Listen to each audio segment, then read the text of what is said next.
To start with, like I said, a group of peaceful protesters gathered in Raleigh, North Carolina on Tuesday to call for the reopening of the state. They stood outside. They observed the guidelines of social distancing. They were, more than 6 feet apart. More importantly, though, they observed the guidelines of the First Amendment, which plain as day protects, quote, the right of the people peaceably to assemble and to petition the government for redress of grievances. That's what the First Amendment says. They were assembled, they were peaceful, and they were petitioning their government for a specific and reasonable thing, namely the right to go back to work and feed their families. That is their grievance. I think a very justifiable grievance, and they were petitioning the government. So it seems like they had all of the First Amendment bases covered, right? But they seem to have forgotten, as many of us, I guess, have forgotten, that our founding fathers apparently, when codifying our inherent human rights into the legal document known as the Bill of Rights, included the important caveat that all of this stuff evaporates and is a moot point if there is a virus and people are getting sick. So it's all, you have a right to peaceful assembly, you have a right to speech and religion and everything else, unless people are getting sick, in which case this is all meaningless. Now it's easy to forget that it's in there because it was apparently written in invisible ink, and you can only read it if you have a special decoder lens that you're looking through. And actually, I'm not sure if that's true or not.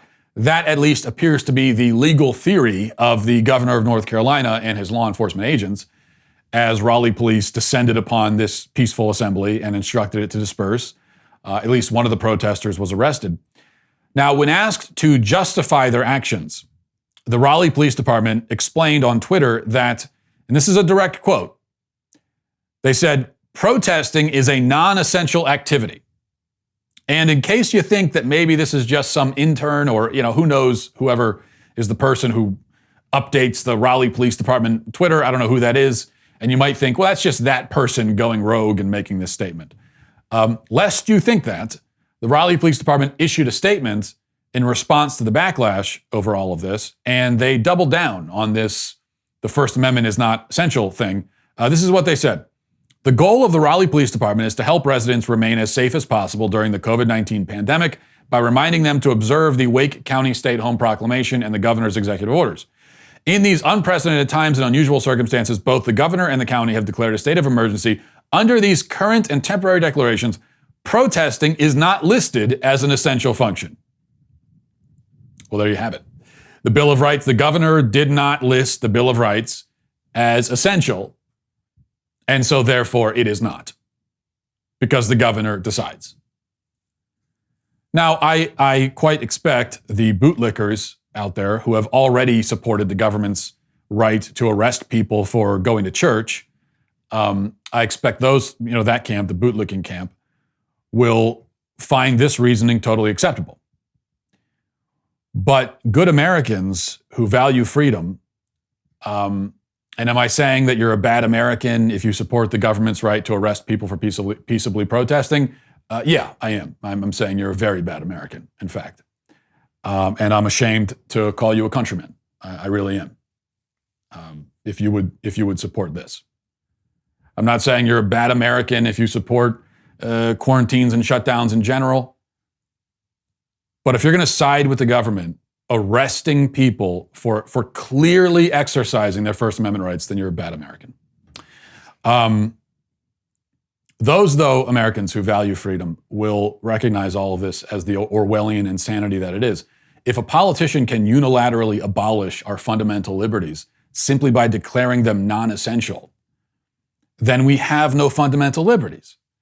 The whole idea becomes a farce, or at best, it's a sort of symbolic concept that we sing about and we write poems about, and that makes us feel good inside, but really it has no practical applications. It doesn't matter. This is the point. All this stuff about essential, this word essential is being bandied about quite a bit. It doesn't matter if a particular protest or church service is essential. That's a matter of opinion anyway. And the opinion of a politician or a bureaucrat or the governor should have no more weight on a matter like this than anybody else's opinion, because they're not supposed to be governing based on their opinion. We are not supposed to be under the rule of our governor's opinion. But that's not the point when it comes to essential. The point is that the right to protest, just like the right to practice our religion, is essential. The government has claimed absolute authority to decree what is essential and what is not. But when it claims this authority for itself, we have to remember that the word essential has two definitions that are related but not exactly the same.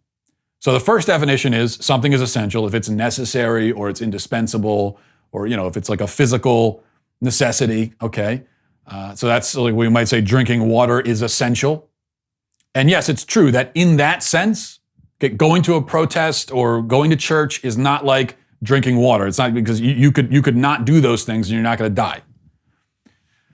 But then there's the second definition. And under that definition, essential means pertaining to or constituting the essence of a thing. In other words, inherent. Something is essential if it's inherent.